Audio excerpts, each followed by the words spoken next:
And welcome to another edition of Quoth the Raven, Lewis Bright Raven. This is Booktober event day 7. Sorry about that little sound glitch. I don't know what happened there. The good news is I got both my speakers working again, so at least that's working, but I don't know why it stopped there. But let's go ahead and just get on straight into our reviews for the day because we didn't receive any questions over since the last episode.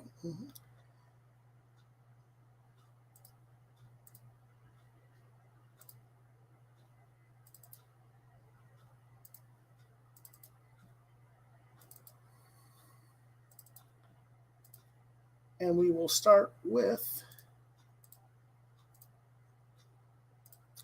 Defenders #1 from 2017 for $4.99. Publisher was Marvel. The writer was Brian Michael Bendis. Artists are David Marquez and Justin Ponzer.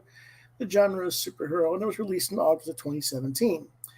And what it's about, well, apparently in some other comic that was produced before this one, Luke Cage, Iron Fist, and Daredevil took out some illegal business run by a thug named Diamondback, who is supposed to be some important character in Cage's life, who has come back from the assumed dead and has now attacked them, blown up, and shot Jessica. Jessica Jones, Luke's wife. That's the woman on the right, top right there in the image there. And has attacked the three men separately with nasty armaments also. Now it's payback time, and the force him tear up the underground looking for the bad guy. Only the Black Cat makes the connection and draws Cage to Diamondback. And Cage, for some reason, blackmail ego perhaps, goes alone and gets taken out for the trouble while the others are having beers. End of issue. Lots of stupid here in this comic. If Jessica gets hospitalized and has an injured spleen from a gunshot wound, I don't give a damn what her healing factors or powers are. The underground knows it, and she sure as hell isn't going to go running around asking questions as to where Diamondback is. She's going to be kept on the sidelines, healing and resting up. So I was not too pleased with that scene in the comic.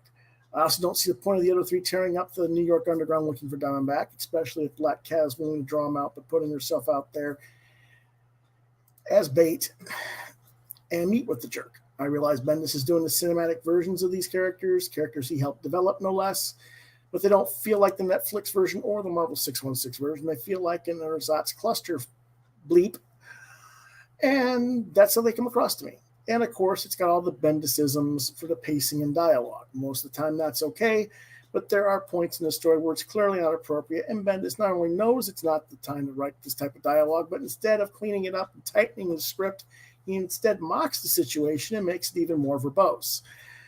People want to know why some people, some of the readers out there are fed up with his writing style. That's why. Overall, it's a typical run-of-the-mill Marvel comic, warts and all. Recommended for ages 13 and up. I'll give it a middle-of-the-road rating, 3 stars. Let's take a look at some of that artwork.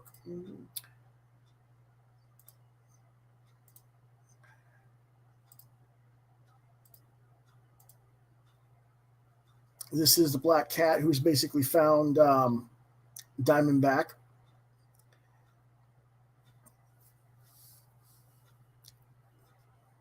And they're basically just talking back and forth, swiping snark, more or less. Black Cat's basically saying, yeah, you do know that they're coming for you. And he's like, yeah, do I care? Here's the rest of them. They've beat up everybody in the thing, underground. Jessica's walking into a bar. Now, this is after she's been shot, after she's been, messed up enough to be in the ICU, mind you. And what's she doing? She's drinking booze. And the other two are not paying any bit of attention. Iron Fist is drinking bottled water. She's drinking a beer. I mean, this makes no damn sense. And of course, here's Luke instead of calling them in, he's being Mr. Macho Man and getting his butt kicked by this Diamondback character. And, she's like, I'm sure he already has it in the bag anyway. He doesn't need us type thing. Yeah. Okay. Whatever. It's a typical Bendis comic. Speaking of more Bendis, unfortunately, in a way, Invincible Iron Man #1, 2015, $3.99. Again, we're talking about the exact same creative team: Marvel Publishing, Bendis Writing, Marquez and Panzer as your creators, our team. Genre is superhero. This was released 2 years earlier, approximately, to December of 2015. And what it's about in this case is Tony Stark updates his armor again, goes on a date with a Sri Lankan woman who is probably one of the smartest women of the Marvel Universe. Apparently, she's thought of a way to cure mutations to remove mutant powers without harming the host body, which would also probably cure, I don't know, all cancers too, but she won't release the info because she knows that all of mutantdom would then be forced to take the cure, which she knows is wrong and akin to curing Judaism, which we'll get to that analogy in a moment. Anyway, his date is cut short because Ms. Mask, who has been gallivanting all over the globe stealing technologies, just had hit Latveria and stole something major from Dr. Doom.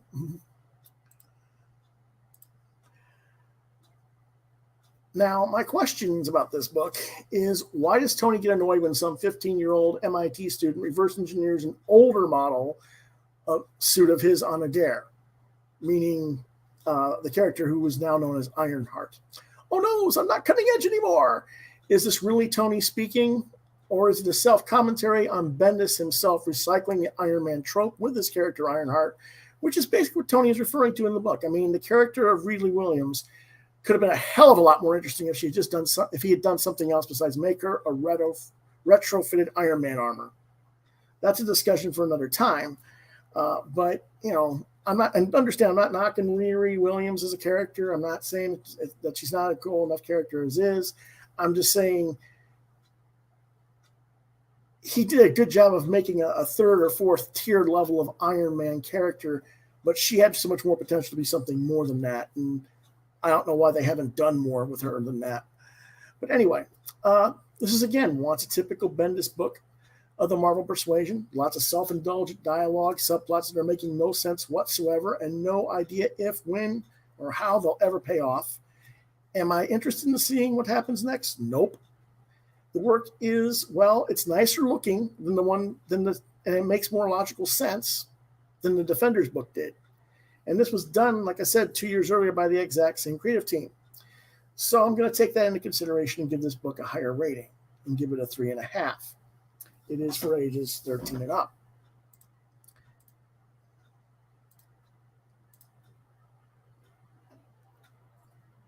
But I am going to go a little bit on that rant about that cure thing.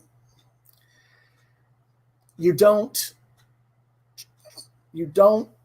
make an analogy between medical genetics and religion. They're not compatible. You don't cure someone's faith. I don't care what faith it is. I don't care.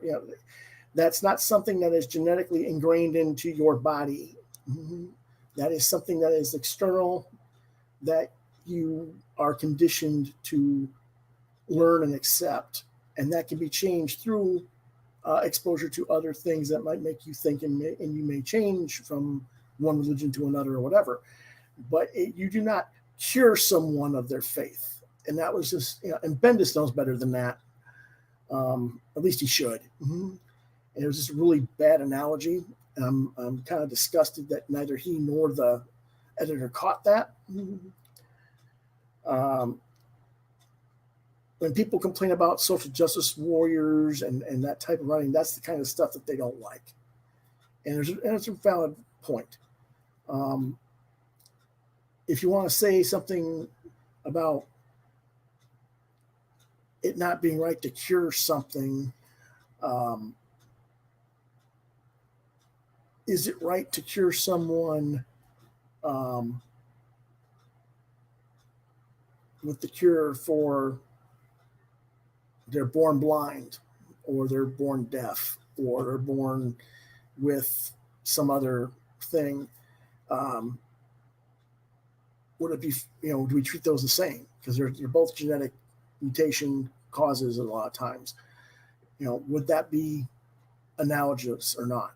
And that's always been something that's been fought in the Marvel Universe as well, between medical science and genetics and mutation and stuff like that as well. So it's really just not a good topic to bring in. And I think Bendis should have just left it out alone completely. But let's go ahead and take a look at the art. This is his new armor, and it looks pretty basic, to be honest. Supposedly, it's a pinned down amalgamation of all the armors he's ever done. He's got a new AI that looks like Pepper Potts, I guess, in a way, which was kind of weird to me. I didn't really understand that, but okay, it is what it is. This is him on date with the Sri Lankan woman. She says, well, you don't have to impress me or anything. Just be yourself. I was expecting you to do something stupid, like have Thor show up on the date or something, and here's Thor coming down, and he's like, no, get out of here. Nix it. It's cute, but it's, he's trying to do sort of the Robert Downey Jr. version of Stark, and it's iffy. They're arguing here about the mutation cure thing.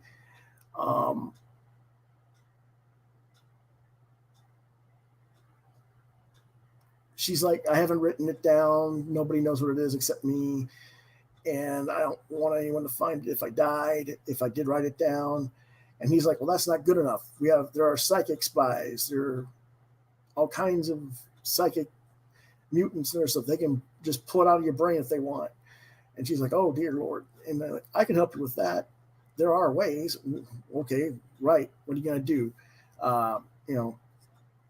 Build electronic nanobot things to stick in her head to block psychic invasion or something.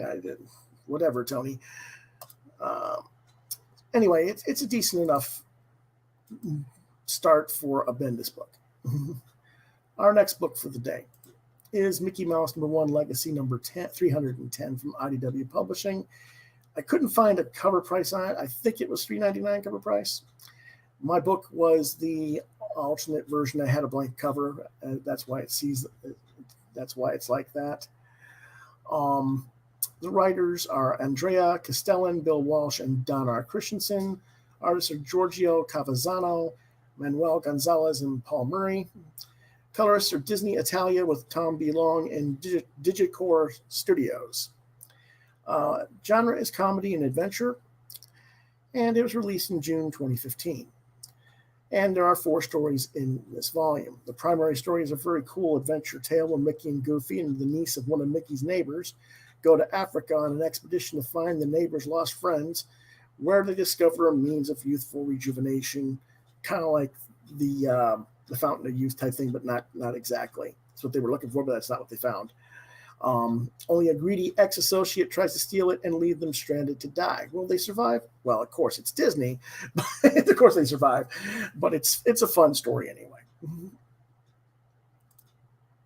The other stories, there's 2 stories about a talking Mina bird called Ellsworth, who apparently is a newish Disney character.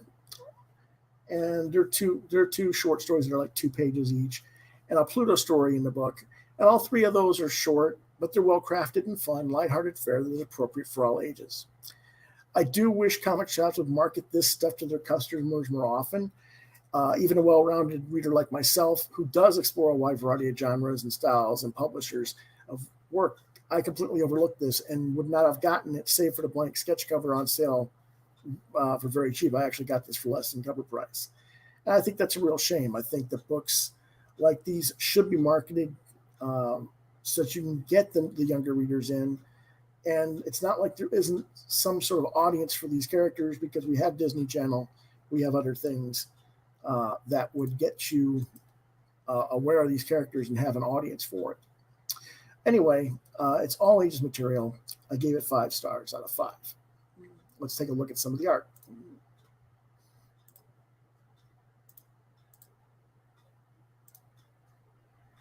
And this is the inside cover. That's why I wanted to show you the blank cover on the outside, and then this is what they put out on the inside. And I think this was just what IDW was doing at the time, instead of putting a blank cover and then a regular cover over, putting the blank over the regular cover. I think that's what was going on. Maybe IDW was a little bit cheaper, saving some money. I don't know. But anyway, This is the Lost Explorers Trail beginning storyline. And then I skipped a little bit forward to when Mickey and the niece character and Goofy find the Lost Explorers. And it's pretty cool storyline.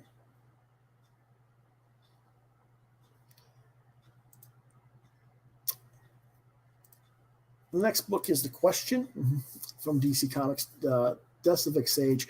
We're going to review 1 through 4, but I only got graphics for 1 and 2.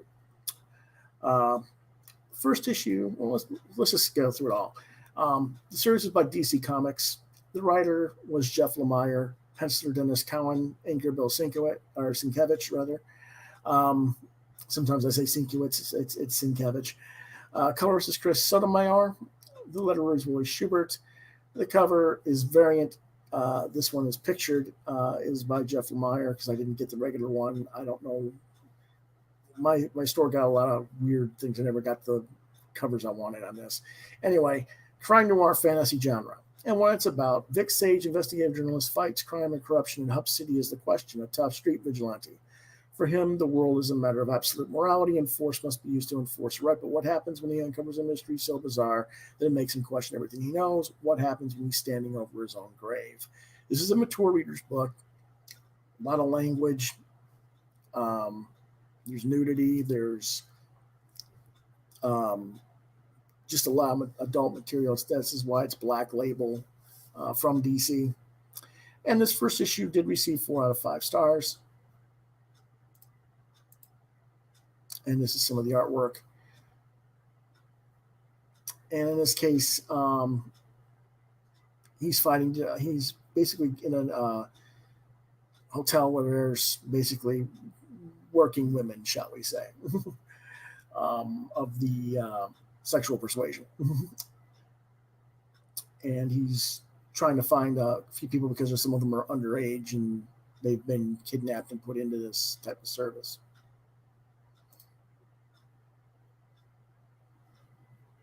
And that's one of the councilmen who knows better. But he basically records it, and he's going to expose them for what it is.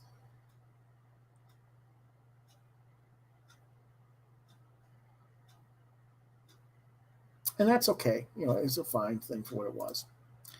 And this is the second book. I wanted the one on the left. I got the one on the right. Go figure. Both of them are $6.99. All of them were $6.99 cover price. And in this issue, Vic Sage wakes up from being killed in the first issue, and he finds himself in 1886, and is seemingly reliving a past life where he was a former soldier who hunted Native Americans. And there's a bunch of other stuff in here that's it's pertinent and realistic to the times in which the story is portrayed. But to me, it's not really the character. It feels more like a bad Jonah Hex comic than a Question comic to me. It is a mature, ages 17 and up.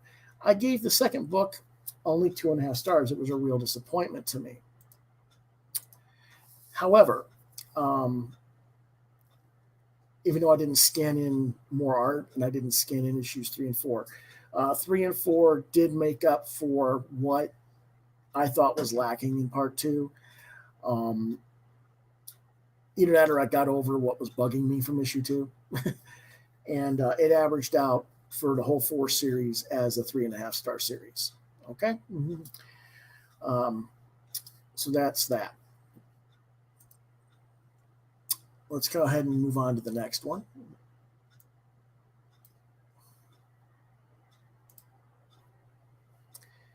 And that is The Afterrealm from Image Comics.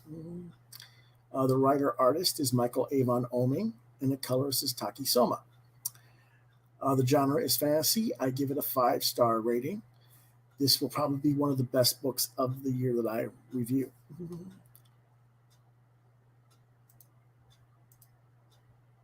And what it's about is Oeming is blending Lord of the Rings, Norse mythology, Dungeons and Dragons, video games, and a whole bunch of other stuff into one mind-blowing package. And it makes the story, and he still makes the story all his own at the same time. It doesn't matter that I immediately recognize elements from other things in the story. They're not taking me out of his narrative, and they aren't distracting me and making me lose interest in the story. In fact, his weaving of elements is so well done, it actually makes me more interested. That is masterful work. That's part of why he's getting a 5-star rating. You can't see on this cover necessarily, but the little glowing thing in his hand, or in her hand rather, those are Dungeons and Dragons dice, but they're runes in this story. They're guiding her wherever she's going throughout the story. And there's other things in there. It's cool as hell. This is the story of Una Lightfoot, an elven princess turned ranger, and her friend the fairy Piki, as Ragnarok descends upon the 9 realms and splinters the 9 realms. The elves hide in their lands below the realms as the realms above burn. Una grows into a teenager, and she's not only restless, like most teenagers, she has never forgiven her mother, the queen, for sheltering Elfheim away and not fighting in Ragnarok, and for abandoning her best friend. Not realizing how or why, Una's mind is touched by the imprisoned trickster god Loki, who uses her as a means to free himself and his minions, and Una has no choice but to try to trick the trickster himself in order to save her homelands. She succeeds, but it changes her path of destiny as she becomes a ranger, which she had failed to do numerous times in the book.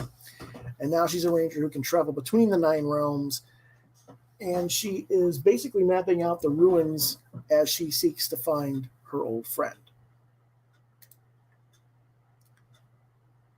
And this is an early artwork, early part of the story. As you can see, the little map is drawn like a Dungeons and Dragons map, and he's given her the little rooms that are like D&D dice, but they're runes, and there'll be ways for them to find each other through the runes and all this. And then they make a promise that they'll stay friends, and then the very next thing that happens is the wolf swallows the sun and Ragnarok begins. Fenris eats the sun. And even though Una has this special goat entity that is named Puka, that can save her and rescue her,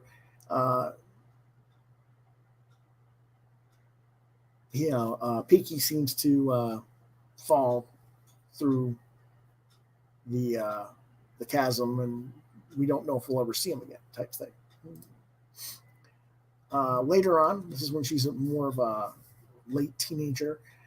She's already been kicked out of the Rangers once. She's following someone who is a Ranger trainee to a certain place. She's also following her dice.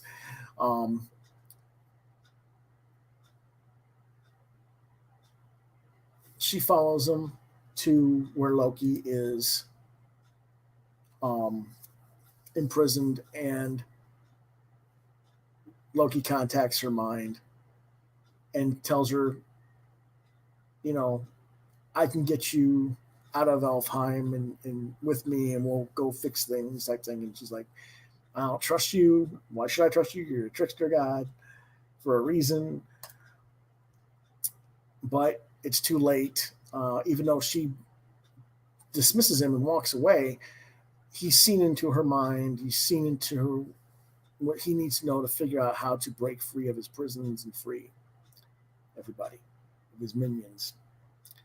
And they attack Elfheim, and she has to take what she basically has to take a crystal that they think is the heart of Elfheim that will give Loki control over everything. She takes it and flees, finally tricks him and says, yeah, okay, you can have it now. By then it's too late, and he fails because the other elves have planned their mode of attack and can stop him. Next book is Uncanny X-Force, #1, Marvel Now. The publisher was Marvel for $3.99. Writer is Sam Humphries. Artist is Ron Garney. The genre is superhero, and I'm using that term quite loosely in this case.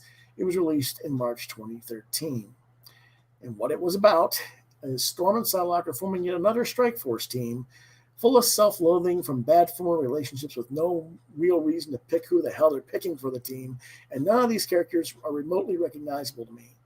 When I say I'm using the term loosely, I mean because the personalities that Humphreys has given half of these characters is more like super sleazeballs than superheroes.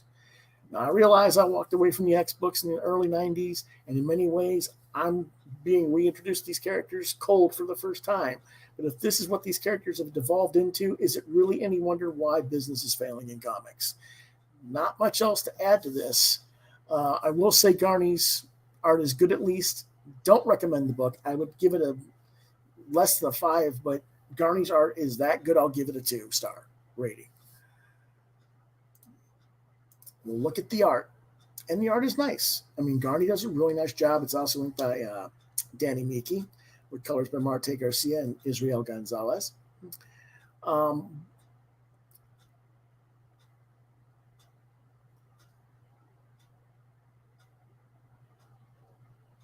Storm's basically having a conversation with Betsy about how her previous associations with a different form of X-Force was bad. We were out of control, so I put it down. Now Wolverine's running a prep school. Deadpool is probably hijacking taco trucks. Fatimex, who she was supposedly in a relationship with, don't even want to talk about it. There's some other guy here that was in the team that she basically would like to kill, type thing. I can't remember the guy's name. He's just a character I don't like. Anyway, we don't want you falling back into destructive habits where you kill people. I told you, I'm done with that. S.H.I.E.L.D. tells them, hey, you're flying an unregistered technology in our airspace without permission from the Avengers. Identify yourself or prepare to be taken down immediately. And Betsy's response is, the Avengers can go blank themselves. That's not the Psylocke I'm used to at all. I don't know why you got to have cuss words in it. What are you trying to prove? So anyway, Storm stops all the missiles or means to stop Betsy from passing through, and they go on their business. And they find this bar or this underground dance club or something. Wasn't really quite clear to me. And apparently Puck from Alpha Flight is there. And Puck is a complete sleaze in this. He's really nice to Storm. And he's sort of in character, but all of a sudden he's talking to Betsy and he's like, I'll be damned if you don't have got legs taller than I am.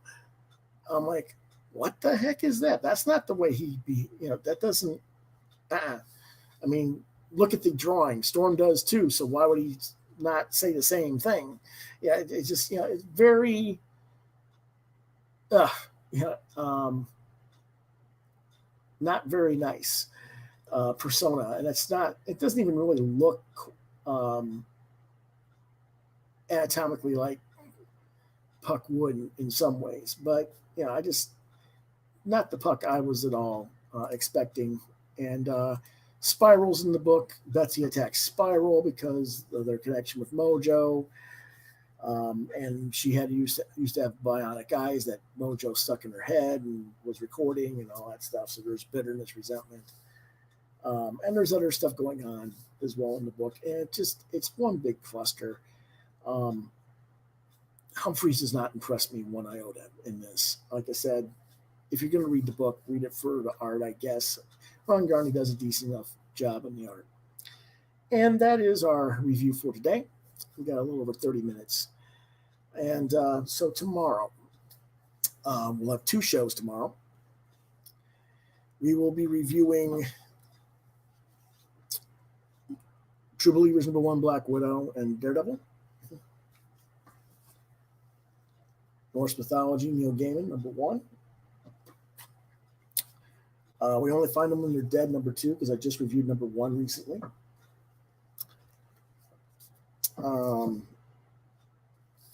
Howard the Duck by Chip Zdarsky. I don't know what year that is, but we'll figure it out. X-Men Battle of the Atom, #1. And The Mighty Thor, #1 by Jason Aaron and Russell Dodderman. And I have reviewed that before, I believe, but I'm going to review it again. And because it's one of the better books, in fact, basically one of the best books Marvel's published in the last 10 or 15 years, in my opinion. So I'm going to go ahead and give that a review and explain to you all again why. That's a good book. Madman Comics #1 from Dark Horse. This is like, I don't know, probably, let's see, what year was that? This is 94. And a 4-issue miniseries, old Kurt Busiek stuff. Let's see right there. Busiek, Infantino, McLaughlin's Red Tornado. So we got quite a bit of stuff that we'll be reviewing tomorrow. And that'll be the first show. And then the second show will be our regular show at 9:00 p.m. And unless I get contacted from some other people who want to do something else, the theme of this week on the regular podcast will be returning to the seasons of our youth. Basically, it'll be a show. People have asked me, what really got me into comics and what books and stuff like that. And, so I'm going to go and explore that from like the very beginning and go through all that. So if you're interested in figuring that out and what makes me tick as a comic book fan and a comic book creator, you might be interested in tomorrow's show. Okay. So until then, have a good day, everyone, and we'll see you next time. If you want to reach me,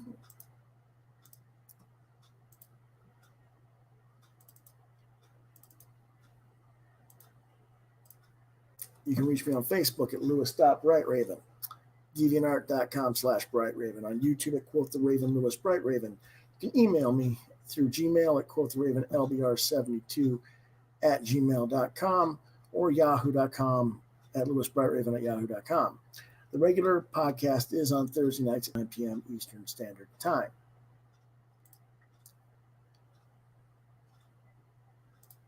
Thanks again for watching, everyone. And we'll see you next time.